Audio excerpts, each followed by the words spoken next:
शांति। आज 18 मई 2026 की बाबा की साकार वाणी है। बाबा कहते हैं, मीठे बच्चे, इसी रूहानी नशे में रहो कि हम ईश्वरीय फैमिली के हैं।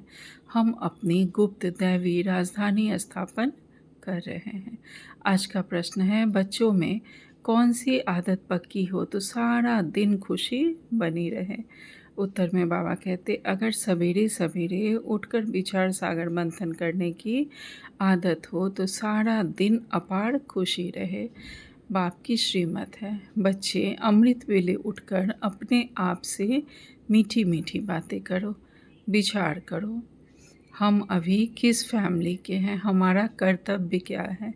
अगर बुद्धि में रहे कि हमारी यह ईश्वरीय फैमिली है, हम अपनी नई राजधानी स्थापन कर रहे हैं, तो सारा दिन खुशी हमारी बनी रहेगी।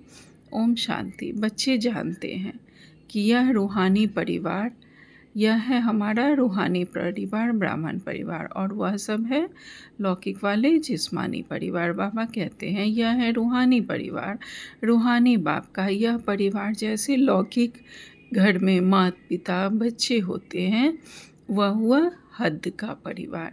तुम अभी बेहद के फैमिली ठहरे। बच्चे गाते भी हैं, तुम माता पिता, हम बालक तेरे, तो जैसे फैमिली हो गए। बाबा के लिए हम लोग गाते हैं ना। बाबा कहते हैं, क्रिएटर की क्रिएशन ठहरे, रचयिता के हम रचना बच्चे हैं बाबा के। बाबा कहते हैं, यूँ तो बच्चे उनकी क्रिएशन है, परंतु जानते नहीं हैं। तुम बच्चे अभी जानते हो, बरोबर बेहद बाप की यह फैमिली है, ईश्वरीय विश्व परिवार। इसके लिए गाया है, विनाश काले प्रीत बुद्धि विजयंती। ऐसी फैमिली कभी गीता में गाई हुई नहीं है। तुम ईश्वरीय फैमिली गुप्त दैवी राजधानी स्थापन कर रहे हो, किसको भी यह पता नहीं पड़ता। तुमको नशा है, जो जो बाप को याद करेंगे उनको नशा रहेगा। देह अभिमान में आने से वह नशा उतर जाएगा। यह ईश्वरीय फैमिली है, हमको घर जाना है, फिर दैवी राजधानी में आएंगे। वह है दैवी फैमिली, वह आसुरी फैमिली। यह है तुम्हारी ईश्वरीय फैमिली, रूहानी बाप दादा के बच्चे भाई बहन हैं। बस यह है रूहानी प्रवृत्ति मार्ग। सतयुग में ईश्वरीय फैमिली नहीं कहेंगे, वहाँ दैवी फैमिली हो जाती है। यह ईश्वरीय फैमिली हमारी बड़ी ज़बरदस्त है। तुम बच्चे जानते हो, अभी हम ईश्वरीय फैमिली दैवी राज्य स्थापन कर रहे हैं। बाबा कहते हैं, ऐसे ऐसे अपने साथ बातें करते विचार सागर मंथन करना चाहिए। सवेरे उठकर याद में बैठो तो विचार सागर मंथन की आदत पड़ जाएगी। अमृत वेले उठकर बाबा कहते हैं, उमंग में आते जाएंगे। जितना हम विचार सागर मंथन करेंगे, उमंग में आते जाएंगे। बाबा कहते हैं, जब और सब मनुष्य नींद में सोए रहते हैं, तुम उस समय जागते हो। तुम्हें सवेरे सवेरे उठकर ऐसे ऐसे ख्याल करने चाहिए, फिर देखो तुमको कितनी खुशी रहती है। जो भी श्रीमत मिलती है उस पर चलना है, फिर तुमको खुशी बहुत होगी। ईश्वरीय फैमिली की याद आएगी, आसुरी फैमिली से दिल हट जाएगी। नया मकान जब बिल्कुल तैयार हो जाता है तो पुराने से आसक्ति निकल जाती है, पुराने से हमारा मोह निकल जाता है, आसक्ति नहीं रहती। फिर ये जोश रहता है, उमंग रहता है कि हम नए घर में जाने वाले हैं। तो बाबा कहते हैं, जब तक नया नहीं बना है तब तक कुछ ना कुछ मरम्मत आदि कराते रहते हैं पुराने घर की, फिर दिल हट जाती है। यह पुरानी दुनिया भी ऐसी है। अब तुम जानते हो, यह पुराना घर है, हम नए घर में जाएंगे, फिर नया चोला पहनेंगे। यह देह भी पुरानी है। अब तुम भविष्य 21 जन्मों के लिए राज्य भाग ले रहे हो। यहाँ राज्य नहीं करना है, यहाँ होती है स्थापना। यहाँ हमें राज्य नहीं करना है, अभी हमारी स्थापना हो रही है सतयुग की।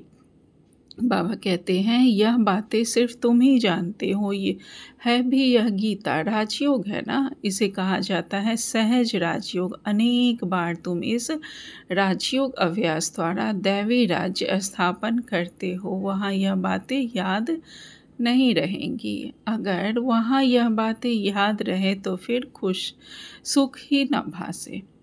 अगर बाबा कहते हैं वहाँ यह बातें याद रहे तो फिर सुखी न भासे, तब हम उतने सुखी नहीं रहेंगे। बाबा कहते हैं चिंता लग जाए, इस समय तुमको गुप्त नशा है, ऊंचते ऊंच बाबा की यह फैमिली है। इसको कहा जाता है ईश्वरीय गुप्त फैमिली टाइप, ईश्वरीय विश्वविद्यालय, ईश्वरीय यज्ञ भी कहते हैं, फैमिली है। हमको बहुत लवली बनना है, भविष्य में तुम बहुत लवली बनते हो। तुम हो रूप बसंत, आत्मा रूप भी है बसंत भी है। इतनी छोटी सी आत्मा में अविनाशी पाठ आत्मा बजाती है। इस समय तुम रूप बसंत बने हो। बाप ज्ञान का सागर है, ज्ञान जरूर देंगे जब शरीर में आएंगे। बाबा ज्ञान के सागर हमें ज्ञान तभी देंगे जब ब्रह्मा बाबा के शरीर में आएंगे। तुम जानते हो ज्ञान की वर्षा बरसाते, एक एक रत्न लाखों रुपयों का है। अब तुम आत्माओं को बाप का परिचय मिला है, बाप ने स्मृति दिलाई है, तुम्हारी बुद्धि में है यह 84 का चक्र कैसे फिरता है। इसलिए तुम्हारा नाम ही है स्वदर्शन चक्रधारी। विष्णु व लक्ष्मी नारायण स्वदर्शन चक्रधारी नहीं थे, उनमें यह ज्ञान नहीं होता। अभी आत्मा को यह ज्ञान मिलता है सृष्टि का चक्र कैसे फिरता है। भल त्रिमूर्ति कहते तो भी शिव नहीं दिखाते, त्रिमूर्ति के चित्र बहुत देखे होंगे।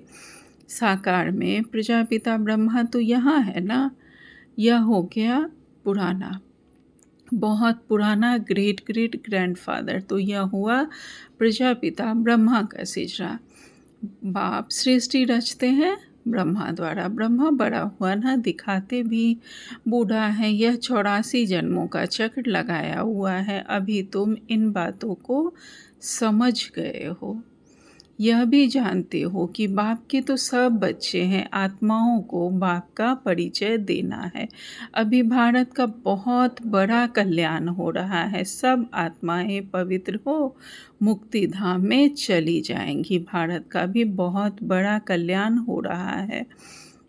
बाबा कहते तुम हो ही भारत की सेवा पर, भारत खास दुनिया आम। तुम अभी थोड़े हो जो इन बातों को समझते हो, फिर नटसेल में समझाया जाता है। बच्चे मन मना भाव अलग से भी समझाया जाता है। जो कुछ है दैवी राजधानी स्थापन करने में लगाओ, तन मन धन की हमें सेवा करनी है। बापू गांधी क्या करते थे, वह भी राम राज्य चाहते थे। कैसा वंडरफुल खेल है ना। अभी तुम साक्षी होकर खेल देखते हो, तुमको हंसी आती है, कहाँ की बातें फिर कहाँ ले जाते हैं। बाप कहते हैं ड्रामा अनुसार दुनिया की गति बुरी हो गई है, फिर बाप आकर सदगति करते हैं। तुम बच्चों को नशा चढ़ा है, यह है सारे वर्ल्ड के निराकार बापू जी हमारे शिव बाबा। बाबा कहते हैं यह ब्रह्मा भी किसका बच्चा है, शिव बाबा का। वह किसका बच्चा, बाबा कहते हैं यह माताएं कहती हैं शिव बाबा हमारा बच्चा है। सर्व संबंधों से जब हम बाबा को याद करते हैं तो शिव बाबा को हम अपना बच्चा मानते हैं।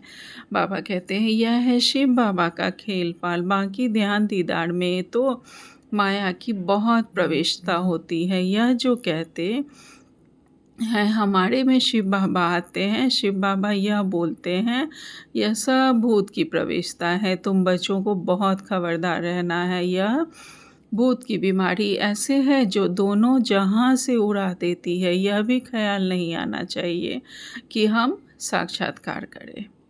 यह सब भक्ति के ख्यालात हैं। ज्ञान मार्ग में को अच्छी रीति समझना है, ज्ञान मार्ग को अच्छे से समझना है। इसमें कुछ भी साक्षात्कार हुआ, कोई देवी देवता दिखे, उसमें हमें नहीं फंसना चाहिए। बाबा कहते हैं माया अनेक प्रकार से धोखा देती है, साक्षात्कार आदि से कोई फ़ायदा नहीं। बाप कहते हैं इन द्वारा सगाई कराते हैं। बाप का फरमान है तुमको कोई भी देहधारी को याद नहीं करना है। तुम अपने को आत्मा समझकर बाबा को याद करो।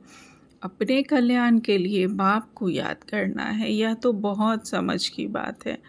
बाबा को कोई भी समाचार लिख सकते हैं। कई बच्चे को तो इतना भी अक्ल नहीं कि बेहद के बाप को चिट्ठी में अपना खुश खैराफत का समाचार लिखे। लौकिक बाप को चिट्ठी न लिखे तो आराम ही फिट जाता। यह भी बेहद का बाप है। देखते हैं मास्टरेट चिट्ठी नहीं आती है तो समझते हैं कि शायद माया खा गई, जब कोई बच्चे नहीं लेटर लिखते। जो ऐसे पारलौकिक बाप को चिट्ठी नहीं लिखते हैं, इतना तो लिखना चाहिए, बाबा हम नारायणी नशे में सदैव रहते हैं, आपकी दी हुई युक्ति में ही हम तत्पर रहते हैं। तो बाबा समझेंगे, खुशी राजी है। पहले तो मधुबन में लोग चिट्ठी लिखते थे, लेकिन हम लोगों को रोज़ बाबा को लेटर लिखना है। रोज़ नहीं भी तो एक आध दिन पे हमें लिखते रहना है। बाबा कहते हैं तो बाबा समझेंगे खुशी राजी है। चिट्ठी नहीं लिखेंगे तो समझेंगे बीमार है, याद में ही नहीं रहते हैं। नहीं तो बाबा को समाचार देना है, बाबा हमने यह सर्विस की है, इनको समझाया, इनकी बुद्धि में पूरा नहीं बैठा, तो फिर यह भी समझाएंगे कि इस रीति से समझाओ। अगर हमने किसी को बाबा का मैसेज दिया और वो नहीं समझा बाबा के ज्ञान को, तो बाबा हमें फिर टचिंग देंगे कि हमें कैसे समझाना है। बाबा बताएंगे कि इस रीति से समझाओ। बाबा कहते हैं भक्ति मार्ग में जो कुछ कहते हैं समझते कुछ भी नहीं। मुख्य बात बाप को ही नहीं जानते। बाप को जानने से भारत सद्गति को पाता है। बाप को न जानने के कारण भारत बिल्कुल दुर्गति को पा लेता है। अब बाप बच्चों को समझाते हैं, हम तुमको सद्गति में ले जाऊंगा, बाकी सब को मुक्ति में ले जाऊंगा। भारत जीवन मुक्ति में है, बाकी सब मुक्ति में है। यह चेंज सिवाय बाप के और कोई नहीं कर सकता। सर्व का सद्गति दाता एक ही हमारे शिव बाबा हैं। सर्व की सद्गति जरूर कल्प कल्प संगम पर ही होती है। तुम जानते हो हम आत्माओं का रूहानी बाप एक है, उनको आत्मा ही याद करती है। तुमको भक्ति मार्ग में 2 बाप हैं, सतयुग में है 1 बाप, संगम पर है 3 बाप। प्रजापिता ब्रह्मा भी बाप ठहराना, शिव भी बाबा है, वह है सर्व आत्माओं का बाप, उनसे वर्षा लेना है। उनको याद करने से विकर्म विनाश होंगे। और तीसरे होते हैं फिर हमारे लौकिक पिता। तो बाबा कहते हैं संगम पर है 3 पिता। प्रजापिता ब्रह्मा भी बाप ठहरा, शिव बाबा भी बाबा है, वह है सर्वात्माओं का बाप, उनसे ही वर्षा लेना। उनको याद करने से ही हमारे विकर्म विनाश होंगे। ब्रह्मा को याद करने से विकर्म विनाश नहीं होंगे। इसलिए हमें शिव बाबा को ही याद करना है, हम उनके बने हैं। यह है सच्चा सच्चा रियल ज्ञान रूहानी बाप का रूहानी बच्चों प्रति। बाकी सब है देह अभिमानी। देह अभिमानी पतित मनुष्य जो कर्तव्य करते हैं वह पतित ही करते हैं। दान पुण्य आदि जो भी करते वह सब पतित ही बनाते हैं। रावण राज्य में यह होता ही है। अब बाप आकर ऑर्डिनेंस निकालते हैं, कहते हैं बच्चे खबरदार, विकार में नहीं जाना, काम पर विजय पानी है। तूफान आदि तो बहुत आएंगे, इसमें फां नहीं होना है, इसमें भटकना नहीं है। माया के इतने विकल्प आएंगे जो अज्ञान काल में भी नहीं आए होंगे। ऐसे भी विकल्प आते हैं जो अज्ञान काल में, जब हम ज्ञान में नहीं आते थे तब भी जो संकल्प नहीं चलते थे, वो इस समय आते हैं, हमारी परीक्षा होती है। तो बाबा कहते हैं भक्ति मार्ग में तो बड़ी खुशी रहती है। अभी आपको याद करने चाहते हैं लेकिन कर नहीं सकते, बिंदी याद ही नहीं पड़ती है। बड़ी चीज़ हो तो याद करें। बाबा कहते हैं तुम शिव बाबा कहकर याद करो। इस पुरानी दुनिया को भूल जाओ, तुम शांति धाम को याद करो। सिर्फ शांति धाम को याद नहीं करना है, बाप की याद से विकर्म विनाश होंगे। बाबा कहते हैं सिर्फ शांति धाम को याद ही नहीं करना है, बाबा को जितना याद करते जाएंगे हमारे विकर्म विनाश होते जाएंगे। बाबा ने कहा है ना, या तो योग से या फिर भोग से। तो जो योग नहीं लगाएंगे तो फिर कहीं ना कहीं भोग ना आएगी, शारीरिक मानसिक कोई भी भोग ना आएगी। इसलिए अधिक से अधिक योग करके हमें अपने विकर्म विनाश करने हैं। बाबा कहते हैं आत्मा का स्वीट बाप से लव चाहिए। आधा कल्प का रावण है। आत्मा कहती है हम आधा कल्प आपको भूल गए हैं। यहाँ ब्राह्मणियाँ जिनको ले आती हैं बहुत खबरदारी से, निश्चय बुद्धि वाले को ही आना है। अगर यहाँ आकर फिर जाए कोई पतित बना तो दंड ब्राह्मणी पर आ जाएगा। इसलिए ब्राह्मणी की बहुत रिस्पॉन्सिबिलिटी है। बाबा ने यह रथ लिया है। यह सब बातों का अनुभवी है। यहाँ तो गंद की बात नहीं, आपस में हंसना खेलना बातचीत करना इसकी कोई मना नहीं है। बाकी थोड़ा भी कोई आत्मा से प्यार रखेंगे तो फिर जास्ती बढ़ता जाएगा, उनकी याद आती रहेगी। इसलिए इससे भी पार जाना है। किसी भी देहधारी में हमें नहीं फंसना है, किसी भी भाई बहनों में। बाबा कहते हैं अब तुम घर में बैठे हो और सतयुग में बैठे हो, घर में बाप बच्चों को घर में पढ़ाते हैं। तुम सबका यह घर है। जब बाहर जाते हैं तो ऐसे नहीं कहेंगे। यहाँ बहुत अच्छा नशा रहेगा। देह का अभिमान छोड़ना है, देही अभिमानी बनो तो जात पात का सब भेद निकल जाएगा। पुरानी दुनिया तमो प्रधान है, उसमें भेदभाव और ही बढ़ता जाता है। बाबा कहते हैं आगे ब्रिटिश गवर्नमेंट के समय भाषाओं की खिटपिट नहीं थी, अब दिन प्रतिदिन फूट बढ़ती जाती है। फिर सतयुग में हमारी एक ही भाषा होगी, कोई भी भेदभाव नहीं होगा। अच्छा, मीठे मीठे सिखिलदे बच्चों प्रति माता पिता बाप दादा का याद प्यार और गुड मॉर्निंग। रूहानी बाप की रूहानी बच्चों को नमस्ते। हम सब रूहानी बच्चों की रूहानी माता पिता बाप दादा को याद प्यार गुड मॉर्निंग और नमस्ते नमस्ते नमस्ते। शुक्रिया बाबा, आपका पद्मा पदम शुक्रिया। आज धारणा के लिए मुख्य सार में बाबा ने पहली पॉइंट कही है, किसी भी देहधारी की याद ना आए इसके लिए किसी से भी हमें प्यार नहीं करना है, इससे भी पार जाना है। बहुत बहुत खबरदारी रखनी है, माया के विकल्पों से घबराना नहीं है। बाबा हमारे साथ है, सदा यही याद रहे। इसलिए हमें विजयी बनना है। हम कल्प कल्प के विजयी हैं, आगे भी विजयी बनेंगे, तो माया से घबराना नहीं है। दूसरी पॉइंट में बाबा कहते हैं ध्यान दीदार में माया की बहुत प्रवेशता होती है। इस भूत प्रवेशता से अपने को बचाना है। बाप को अपना सच्चा सच्चा समाचार देना है। लेटर हमें सदा लिखते रहना है। माया की प्रवेशता से बहुत हमें सतर्क रहना है। आज बाबा ने हमें वरदान दिया है सरल पुरुषार्थी भव। बाबा कहते हैं हर बात में सार को ग्रहण कर ऑलराउंडर बनने वाले सरल पुरुषार्थी भव। विस्तार में बाबा कहते कोई भी बात को देखते हो सुनते हो उसके सार को समझ लो, और जो बोलो जो कर्म करो उसमें सार भरा हुआ हो तो पुरुषार्थ सरल हो जाएगा। ऐसा सरल पुरुषार्थी सब बातों में ऑलराउंडर होता है, उसमें कोई भी कमी दिखाई नहीं देती, कोई भी बात में हिम्मत कम नहीं होती, मुख से ऐसे बोल नहीं निकलते कि हम यह नहीं कर सकते। ऐसे सरल पुरुषार्थी स्वयं भी सरल चित रहते हैं और दूसरों को भी सरल चित बना देते। बाबा ने स्लोगन में कहा है साधन यूज़ करते उनके प्रभाव से न्यारे और बाप के प्यारे बनो। साधन, जो भी साधन है वो हमारी साधना को प्रभावित न करे, उसके प्रभाव से हम बाबा के बच्चों को न्यारा रहना है और बाबा का प्यारा बनना है। साधन मिला तो अच्छा, नहीं मिला तो अच्छा, एसी मिला तो अच्छा, हीटर मिला तो अच्छा, नहीं मिला तो अच्छा, उसमें हमें फंसना नहीं है, उसके प्रभाव से न्यारे रहना है और हर हाल में बाबा सदा याद रहे। कुछ भी हो, कोई भी बात हो, लेकिन बाबा सदा याद रहे।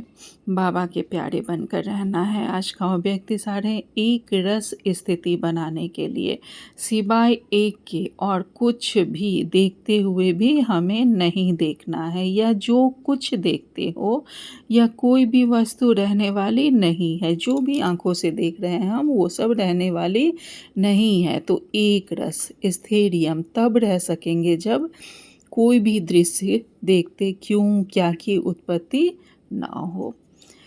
यही व्यर्थ संकल्पों की हलचल का कारण है। इस क्यों की समाप्ति के बाद ही संपूर्णता आएगी। अच्छा, ओम शांति। शुक्रिया बाबा।